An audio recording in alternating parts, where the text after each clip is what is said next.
العلم هو النور الهادي والمفتاح لكل الخير من يرد الله به خيرا.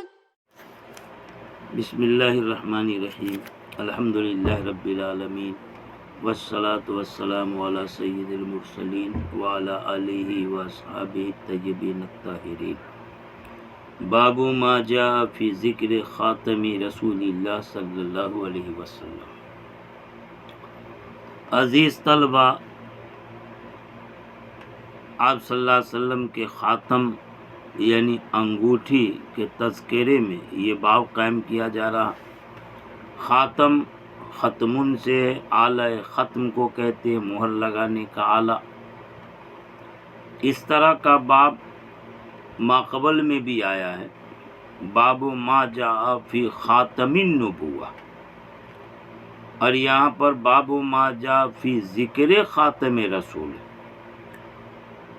مصنف نے خاتم سے پہلے لفظ ذکر زائد کر دیا تاکہ دونوں باب میں تمیز ہو جائے کہ ماقبل میں جو باب تھا، روایتیں پیش کی گئی تھی، وہاں مہر نبوت سے متعلق وہ گوشت کا ابھرا ہوا ٹکڑا تھا جو آپ صلی اللہ علیہ وسلم کی نبوت کی صداقت کی علامت کے طور پر وہ خاتم نبوت، مہر نبوت کا بیان. اور یہاں ذکر کا لفظ لا کر دونوں میں فرق کیا کہ یہاں آپ صلی اللہ علیہ وسلم کی انگوٹھی کا ذکر ہو رہا، یعنی جس سے کہ آپ صلی اللہ علیہ وسلم خطوط پر مہر لگاتے تھے. آپ صلی اللہ علیہ وسلم کی انگوٹھی کے تذکرے میں یہ باب ہے. آپ کی انگوٹھی کس قسم کی تھی، اس پر کیا نقش تھا،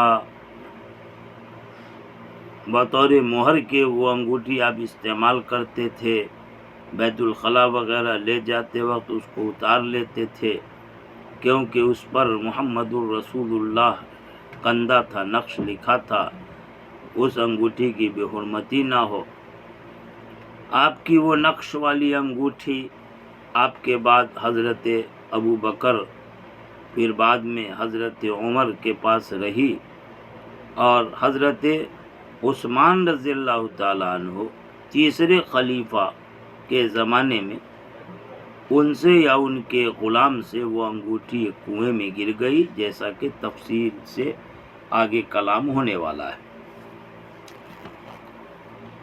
اصل میں یہ مہر کے لیے جو آپ صلی اللہ علیہ وسلم نے انگوٹھی بنوائی تھی، اس کی ایک تاریخ ہے کہ ہجرت کے 6 سال صلح حدیبیہ کے معاہدے کے بعد آپ صلی اللہ علیہ وسلم نے مختلف ممالک کے سربراہوں کے نام دعوتی خطوط روانہ فرمائے، تو ان خطوط کو مستند کرنے کے لیے مہر لگانے کی ضرورت پڑی. اس لیے آپ صلی اللہ علیہ وسلم کے لیے چاندی کی انگوٹھی بنوائی گئی جس سے آپ ان خطوط پر مہر لگایا کرتے تھے.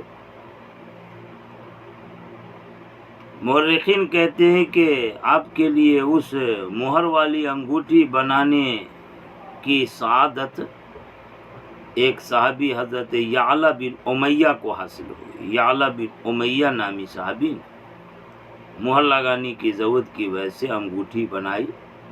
اس میں نگینہ بھی لگا ہوا تھا، اور اس نگینے میں یہ نقش لکھا تھا جو ختم نبوت کے لیے مہر کے طور پر محمد رسول اللہ، یہ الفاظ اس میں کندہ تھے. روایت حضرت انس بن مالک کی ہے، وہ کہتے ہیں کہ کانا خاتم النبی صلی اللہ علیہ وسلم میں ورق، کہ آپ صلی اللہ علیہ وسلم کی انگوٹھی چاندی کی تھی. ورق چاندی کو کہتے ہیں. وَكَانَ فَصُّ حبشیہ، اور اس انگوٹھی کا نگینہ حبشی تھا.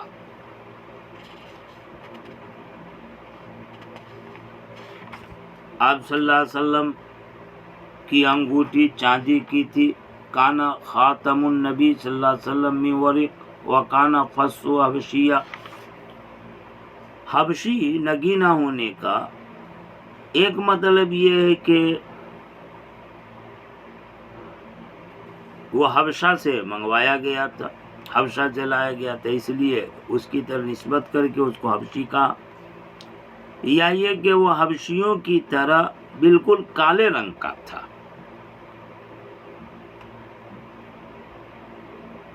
محدثین نے کہا کہ وہ اصل میں سرخ رنگ کا تھا مگر سیاہی کی طرح مائل تھا، تو حبشیوں کی طرح کالے ہونے کی وجہ سے، یعنی بالکل سرخ و سیاہی کی طرح مائل، اس وجہ سے اس کو حبشی کہہ دیا گیا۔ دوسری روایت ہے جس میں ابو بشر ایک راوی ہیں، ابو بشر کے بارے میں امام ترمذی آخر میں فرماتے ہیں قال ابو عیسیٰ ابو بشر اسمہ جعفر بن ابی وحشیہ، ابو بشر یہ کنیت ہے، ان کا اصل نام جعفر بن ابی وحشیہ۔ انہوں نے نافع نے ابن عمر سے روایت کی، ابن عمر نے کہا کہ آپ صلی اللہ علیہ وسلم نے اتخذ خاتم من فضہ، چاندی کی ایک انگوٹھی بنائی تھی، فکانا یختم بھی، جس کے ذریعے آپ مہر لگاتے تھے، ولا یلبسہ، لیکن آپ اسے پہنتے نہیں تھے۔ معقول میں بتایا گیا کہ ہجرت کے 6 سال صلح حدیبیہ کے بعد خطوط بھیجنے پر مہر لگانے کی ضرورت پیش آئی تو آپ صلی اللہ علیہ وسلم نے انگوٹھی بنوائی۔ چنانچہ مورخین نے کہا کہ آپ صلی اللہ علیہ وسلم نے ہجرت کے 7ویں سال میں مہر لگانے کی ضرورت کے پیش نظر انگوٹھی بنوائی تھی،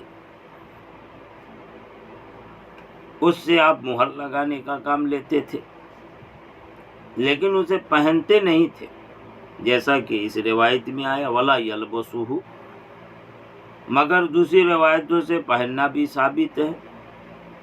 اب روایت میں تعارض ہے، جواب یہ ہے کہ یہاں جو نفی کی گئی ہے یہ استمرار اور دوام کے طور پر نفی کی گئی، یعنی لا یلبس والا سبیل استمرار و دوام اور استمرار کے طور پر ہمیشہ آپ پہنتے نہیں تھے، بلکہ بعض اوقات میں ضرورت پر آپ پہن بھی لیتے، جیسے مہر لگانے کی ضرورت پیش آئی تو پہن لیتے تھے، انگوٹھی ہاتھ میں انگلی میں ڈال لیتے تھے۔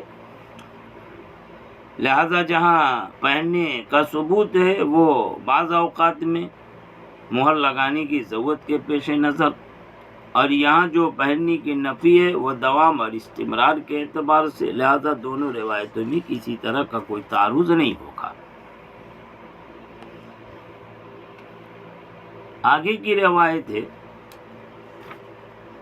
جس میں حضرت انس فرماتے ہیں کہ کانا خاتم رسول اللہ صلی اللہ علیہ وسلم من فضہ فصہ منہ، کہ آپ صلی اللہ علیہ وسلم کی انگوٹھی چاندی کی تھی اور اس کا نگینہ بھی اسی سے تھا، اس کا نگینہ بھی اسی سے، یعنی نگینہ بھی چاندی ہی کا تھا، فصہ منہ ای من بعض، چاندی کے بعض حصے کو نگینہ بنا دیا گیا، یعنی الگ سے کوئی اور پتھر نگینے کے طور پر نہیں لگا ہوا تھا۔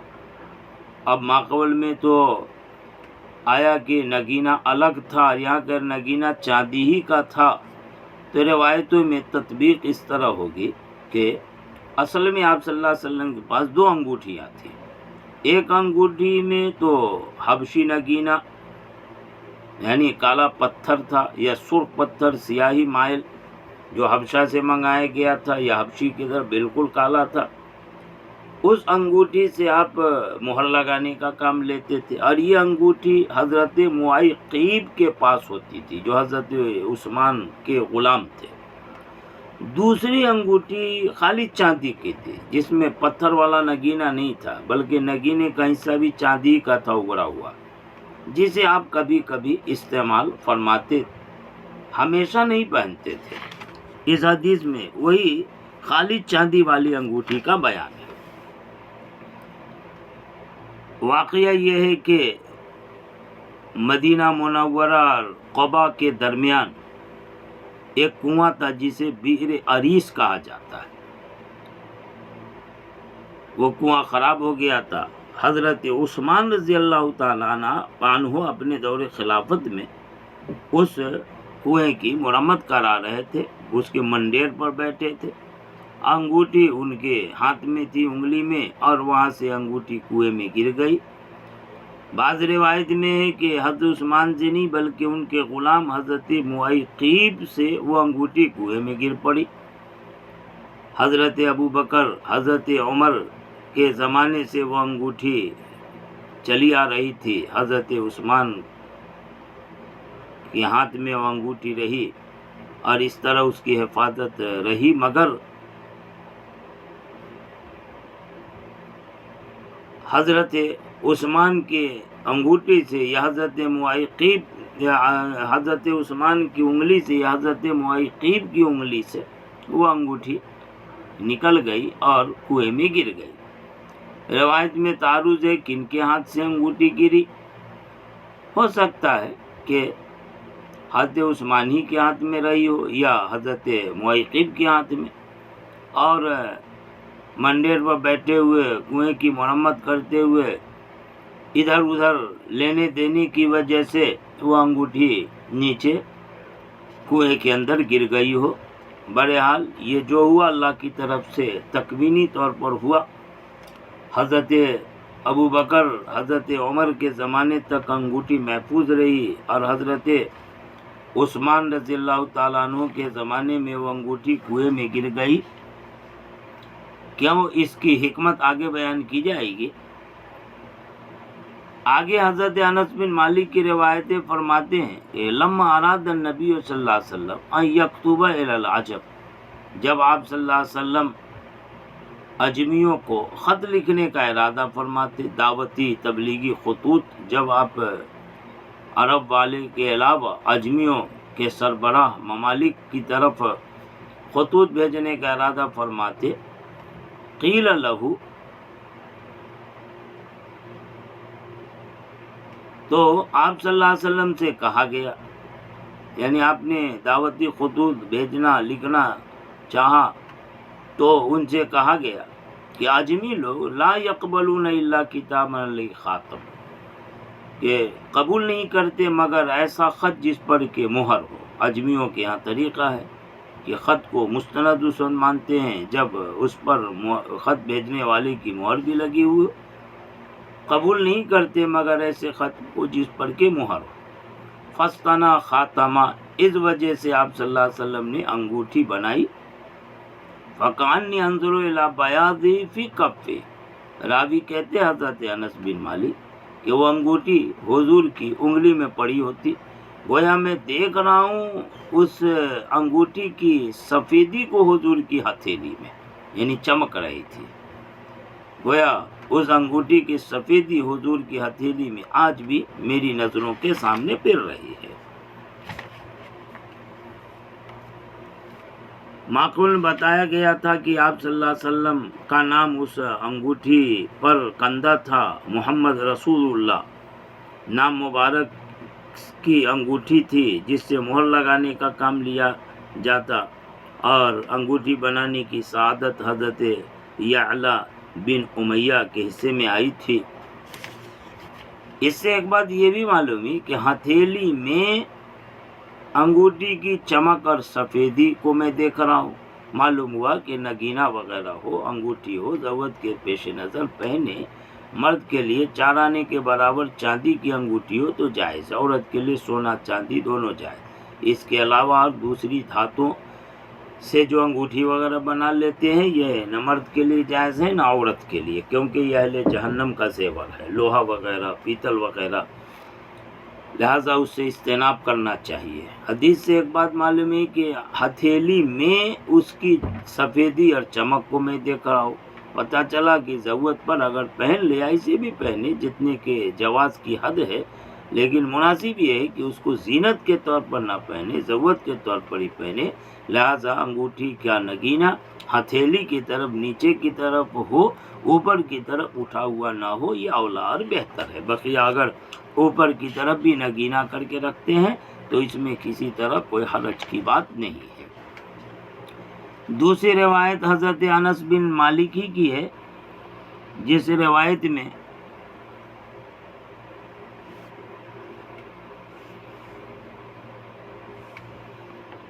یہ روایت ہے جس میں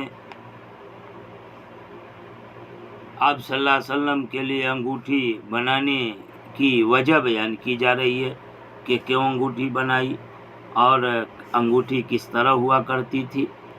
آگے جو روایت ہے اس میں حضرت انس بن مالک کہتے ہیں کہ کان نقش خاتم النبی صلی اللہ علیہ وسلم محمد سطر و رسول سطر واللہ سطر، کہ آپ صلی اللہ علیہ وسلم کی انگوٹھی کا جو نقش تھا وہ محمد رسول اللہ تھا، یعنی اس طرح کے ایک سطر میں محمد، ایک سطر میں رسول اور ایک سطر میں اللہ. اب 3 سطر 3 لائن میں. اب ظاہر ہے کہ ایک لائن میں محمد، ایک لائن میں رسول اور ایک لائن میں اللہ، یعنی رسول بیچ میں ہو. اب محمد اور اللہ یہ جو دونوں اوپر نیچے کی سطر ہے تو محمد اوپر یا اللہ اوپر، اس کی دونوں صورتیں محققین نے بیان فرمائی ہے کہ دونوں کا امکان ہے کہ اللہ اوپر ہو، رسول بیچ میں، محمد نیچے. نیچے سے پڑھا جائے محمد رسول اللہ، یا یہ کہ محمد اوپر ہو، اللہ نیچے، رسول بیچ میں. اوپر سے پڑھا جائے محمد رسول اللہ. بہرحال صورت کیا تھی، اللہ کا نام اوپر تھا یا محمد کا نام اوپر تھا، اس بارے میں حضرت شیخ زکریا رحمۃ اللہ علیہ فرماتے ہیں کہ اللہ کا نام اوپر ہو یہ زیادہ بہتر ہے، نام کی عظمت کا تقاضا. مگر محققین کی رائے یہ ہے کہ یہ ترتیب کسی حدیث سے صراحتاً ثابت نہیں کہ اللہ کا نام اوپر ہی ہو. حدیث کے جو ظاہری الفاظ ہیں اس میں پہلے محمد، پھر رسول، پھر اللہ ہے. اس سے معلوم یہ ہوا کہ ترتیب یہ ہو کہ محمد اوپر، رسول بیچ میں، اللہ نیچے ہو. ظاہری الفاظ سے یہی معلوم ہوتا ہے، ورنہ بالکل واضح اور صریح ترتیب یہ کسی روایت سے ثابت نہیں ہے. یا تو نیچے سے پڑھا جائے محمد رسول اللہ، یا اوپر سے پڑھا جائے محمد رسول اللہ. محمد نیچے، اللہ اوپر، رسول بیچ میں، یا محمد اوپر، اللہ نیچے، رسول بیچ میں. یہ کچھ بھی ہو سکتا ہے. اللہ کی عظمت کے تقاضے سے شیخ زکریا نے فرمایا کہ بعض لوگوں کی رائے یہ ہے کہ اللہ کا نام اوپر رہے، مگر حدیث کے ظاہری الفاظ سے محمد کا نام اوپر معلوم ہو رہا ہے. بہرحال اس طرح وہ جو نقش تھا انگوٹھی کے نگینے میں اس کا بیان ہو گیا. آگے مزید کلام اس انگوٹھی اور اس کے نقش کے بارے میں آگے ہوگا. وآخر دعوانا ان الحمدللہ رب العالمین. السلام عليكم. لا تنسوا الاعجاب بالفيديو والاشتراك في القناة تشجيعا لنا لنستمر بنشر المزيد إن شاء الله.